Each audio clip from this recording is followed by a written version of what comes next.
नमस्कार, Dnyaneshwar Waghmare Maval news express मध्ये आपले स्वागत आहे। मी आज वडगाव मावळ येथे पोटोबा महाराज मंदिर या ठिकाणी आहेत। या ठिकाणी डॉक्टर सुदाम महाराज पाणगावकर यांचे अभंग निरूपम कथा ही सादर होते। गेली आज 5वा दिवस आहे। आपण या ठिकाणी आहोत। महाराजांकडून जाणून घेऊ। महाराज, काल परवा म्हणजे आज घटना घडली की माऊलींच्या संजीवन समाधी सोहळ्यानिमित्त जे मुंबईहून जी वारकरी येत होते त्या वारकऱ्यांना खामशेत या ठिकाणी काही दुर्घटना घडली। महाराज, तुम्ही काय सांगू शकता या दुर्घटनेबद्दल? काय भावना व्यक्त करू शकता महाराज तुम्ही? घडलेली घटना अतिशय दुर्दैवी आहे। त्या वारकऱ्याला मी भावपूर्ण श्रद्धांजली अर्पण करतो।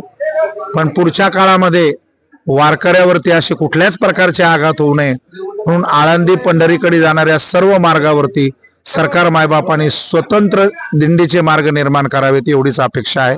आणि या अशा होणाऱ्या घटनाला त्यामुळे निश्चितच आळा बसेल असं वाटतंय। महाराज, तुम्ही मावळमध्ये येऊन खरंच तुकाराम महाराजांचं कौतुक, म्हणजे तुम्ही किती वर्ष झाले ह्या गोष्टी हे करता, त्यामुळे कुठेतरी महाराजांचा वरसा घेऊन तुम्ही चाललात, काय सांगू शकता?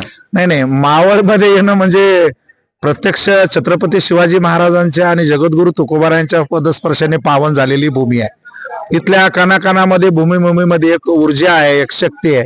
त्यामुळे ही कथा मला प्रस्तुत करत असताना अतिशय आनंद होतो। आम्ही कथा कीर्तन रोजच करत असतो, पण वडगाव मावळ येथील कथा आयुष्यभर आमच्या स्मरणामध्ये राहील, जिच्यामध्ये खूप मोठी ऊर्जा आहे।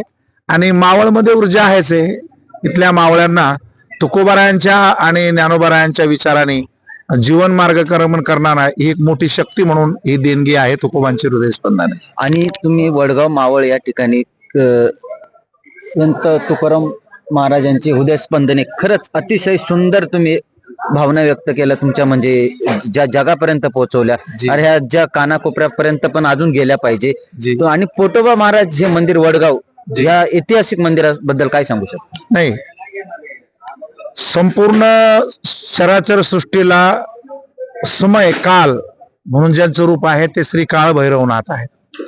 आणि जी परात्पर शक्ती, मूळ शक्ती, या ब्रह्मांडाला चालवणारी जी शक्ती आहे ती माता जोगेश्वरी आहे। जन्माष्टमीच्या निमित्तानं मी मावळ परिसरातील सर्व भाविकांना शुभेच्छाही देतो। परंतु काळ भैरवनाथ आणि जोगेश्वरी माताचा पोटोबा देवस्थान म्हणजे हे जागृत देवस्थान आहे, तालुक्याचं श्रद्धास्थान आहे, तीर्थक्षेत्र आहे।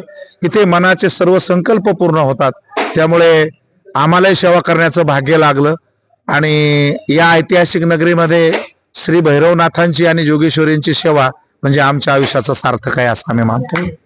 खूप छान। महाराजांनी सांगितलंय, खरंच सरकारला एक हे केले की विनंती केली की जे वारकरी आहेत पंढरपूरला माऊलींच्या दर्शनाला देऊला जातात तिथे स्वतंत्र रस्ता तयार करावा।